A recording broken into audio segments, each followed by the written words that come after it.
नमस्कार दोस्तों, मेरे YouTube channel advocate Jagjit Kumar Bhatt में आप सभी का स्वागत है। दोस्तों हम बात करने जा रहे हैं ऑनरेबल इलाहाबाद हाईकोर्ट ने एक पुलिस ऑफिसर हैं जिनको 14 दिन की सजा सुनाई है और इसी पर हम दोस्तों बात करने जा रहे हैं कि पुलिस ऑफिसर जो चंदन कुमार हैं उनको ऑनरेबल हाईकोर्ट ने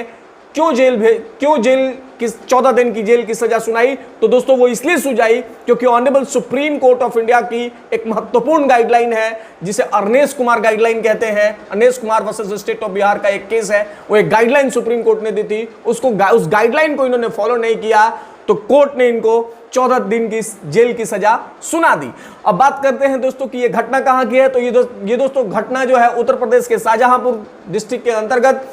कंता थाने की है, जहां ऑफिसर इंचार्ज चंदन कुमार के द्वारा अर्नेश कुमार के गाइडलाइन को न फॉलो करने के जुर्म में इलाहाबाद हाईकोर्ट ने 14 दिन की सजा सुनाई है। अब दोस्तों चंदन कुमार जो ये हैं इन्होंने ऐसा क्या किया जिससे कि इलाहाबाद हाईकोर्ट का माथा ठनका और इनको 14 दिन की सजा सुना दी, 14 दिन की सजा सुनाई। तो दोस्तों जो ये चंदन कुमार हैं ये कंता थाना के पुलिस इंचार्ज थे और एक मुस्लिम व्यक्ति को सेक्शन 41A CRPC के अंतर्गत नोटिस सर्व किया और इनका कहना है कि ये जो मुस्लिम व्यक्ति हैं इन्होंने हमारे जो नोटिस इशू किया उसको फॉलो नहीं किया और फॉलो ही नहीं किया, उसको मानने से भी इनकार कर दिया और अगर इनकी गिरफ्तारी हम लोग नहीं करते तो कहीं ना कहीं दंगे भड़कने के चांसेस थे और दंगे फैल सकते थे। इसीलिए हमने जो है इनकी गिरफ्तारी की और पुलिस ने एक्शन लिया। और जब ये मामला ऑनरेबल हाईकोर्ट के पास गया तो हाईकोर्ट ने इसी मामले पर इनको कहा कि आपके द्वारा जो पुलिस ऑफिसर को कहा कि आपके द्वारा जो ये कार्य किया गया है ये abuse of process of law है जो अर्नेश कुमार के गाइडलाइन को फॉलो नहीं करती है और हम आपको इसके लिए 14 दिन की सजा जो सुनाते हैं। अब दोस्तों अर्नेश कुमार की गाइडलाइन क्या है, सबसे बड़ी बात है जो मैं बार बार कह रहा हूं और क्यों बताना ये जरूरी है क्योंकि एक आम व्यक्ति को ये मालूम होना चाहिए दोस्तों कि सेक्शन 41A CRPC के अंतर्गत अर्नेश कुमार की गाइडलाइन जो है इसलिए इंपॉर्टेंट है क्योंकि हमेशा पुलिस किसी को भी पकड़ती है, टांगती है और जेल में बंद ले जाकर के कर देती है, लेकिन उन लोगों को मालूम होना चाहिए कि सेक्शन 41A CRPC क्या है और अर्नेश कुमार की गाइडलाइन क्या है, जिसमें चाहे कोई भी पुलिस ऑफिसर हो, कोई भी पुलिस का महकमा का अधिकारी हो, वो उन्हें गिरफ्तारी नहीं दे सकता है। तो दोस्तों सुप्रीम कोर्ट कहती है गाइडलाइन में कि वो केस अर्नेश कुमार की गाइडलाइन में सुप्रीम कोर्ट कहती है कि वो केसेस जहां पर लीगली 7 साल से कम की सजा है, जहां 7 साल से कम है वहां सीधे गिरफ्तारी आप नहीं कर सकते हैं। जहां आप मेरी बात को फिर से आप लोग ध्यान से दोस्तों सुनिएगा, सेक्शन 41A CRPC के जो गाइडलाइन है अर्नेश कुमार गाइडलाइन में सुप्रीम कोर्ट ऑफ इंडिया ने कहा है कि जहां 7 साल से कम की सजा है वहां अरेस्ट नहीं किया जा सकता है किसी भी इंडिविजुअल को। पहले उसको पूछताछ के लिए पुलिस वाले अपने पास बुलाएंगे और पूछताछ के लिए जो नोटिस जारी होगा वो section 41A CRPC of the criminal procedure code 1973 में इशू करना होगा। तब जाके अगर रेयर सर्कमस्टांसेस और एक्स्ट्रा कोई ऐसी सर्कमस्टांसेस बनती है, एक्स्ट्रा ऑर्डिनरी सिचुएशन बनती है, तब जाकर के पुलिस गिरफ्तार कर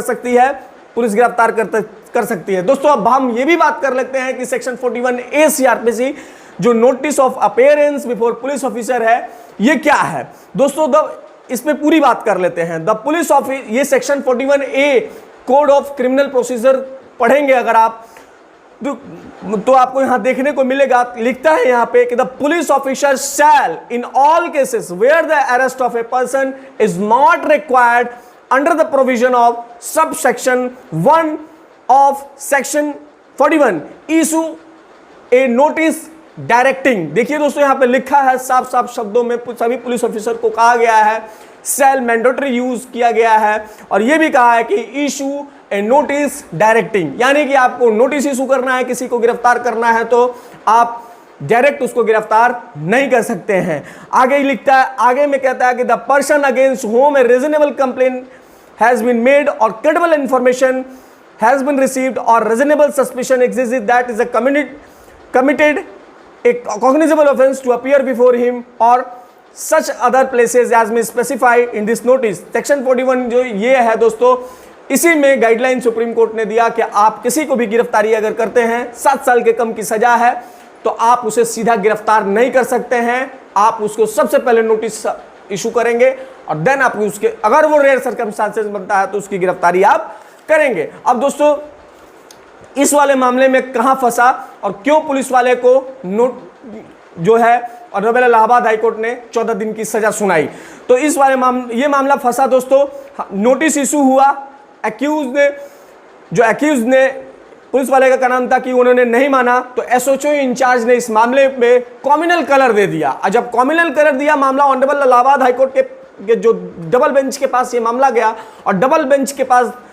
बेंच में 2 हमारे जजेस बैठे थे, एक जिनका नाम था जस्टिस सुमित कुमार और एक ऑनरेबल जस्टिस सईद वजीम यान। ये दोनों ने इन्वेस्टिगेशन ऑफिसर को इन्वेस्टिगेशन देख करके दंग रह गए और उन्होंने कहा कि जिस तरीके से आपने इन्वेस्टिगेशन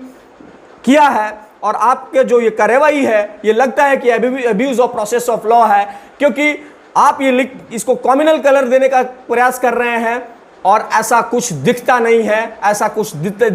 है। और एक बार कोर्ट का माथा ठनका, तो माथा ठनकते ही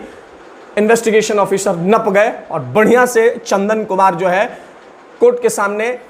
नप गए, क्योंकि कोर्ट को ऐसा लगा दोस्तों कि ये केवल और केवल कॉम्युनल कलर देने का काम किया गया है, जो इल्लीगल है, जो गलत है, जो लॉ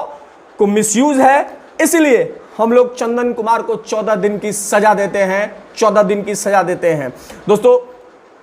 बेशक ये लाइफ इंप्रिजनमेंट, सिंपल इंप्रिजनमेंट है, लेकिन बहुत खराब, बहुत गंदा लगता है जब एक पुलिस ऑफिसर जो लोगों को इंडिविजुअल को गिरफ्तार करता है किसी ऑफेंस के लिए, आज उसी को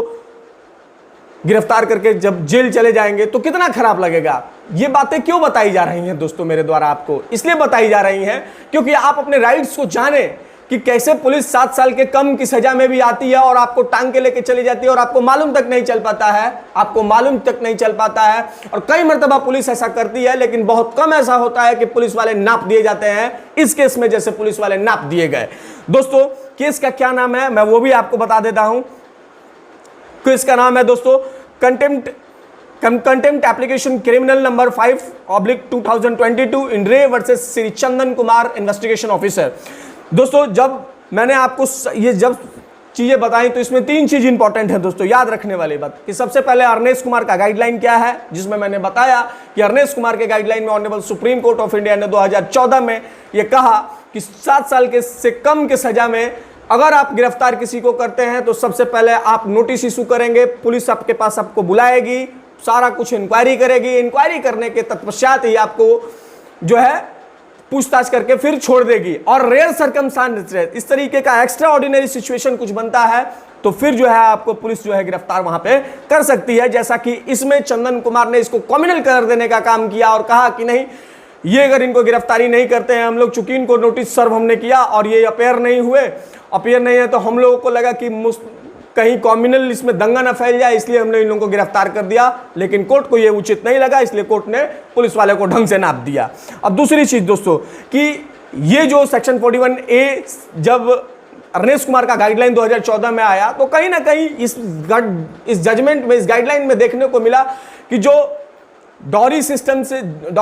के अंतर्गत जितने लॉज है उसमें 7 साल से नीचे की सजा है। तो अब जो भी वुमेन राइट्स एक्टिविस्ट हैं उनका ये कहना है कि नहीं, इस तरीके से अगर आप करेंगे तो जो भी लोग गिरफ्तार होंगे डॉरी एक्ट्स में वो तो गिरफ्तारी नहीं हो पाएंगे, वो तो कभी गिरफ्तार नहीं हो पाएंगे। तो ये ऐसा लोग आरोप है कि ये जो है ये डॉरी एक्ट के खिलाफ है, ये वुमेन राइट के खिलाफ है। खैर कोर्ट का गाइडलाइन है तो सभी को मानना ही पड़ेगा। दोस्तों इसके साथ साथ एक सबसे महत्वपूर्ण जानकारी जो मैंने आपको दी कि एक पुलिस के abuse of process of law से बचाता है, जहां पुलिस जिसको मन करती है इसको गिरफ्तार करके लेके चली जाती है। अब दोस्तों तो क्या हम सबसे बड़ी बात दोस्तों मैं आपको बताने जा रहा हूं अब कि क्या ये जेल चले जाएंगे, जो ये चंदन कुमार IAS ये इन्वेस्टिगेशन ऑफिसर है, चले जाएंगे? तो ये नहीं जाएंगे अभी जेल, क्योंकि इनको कोर्ट ऑफ कंटेम्प्ट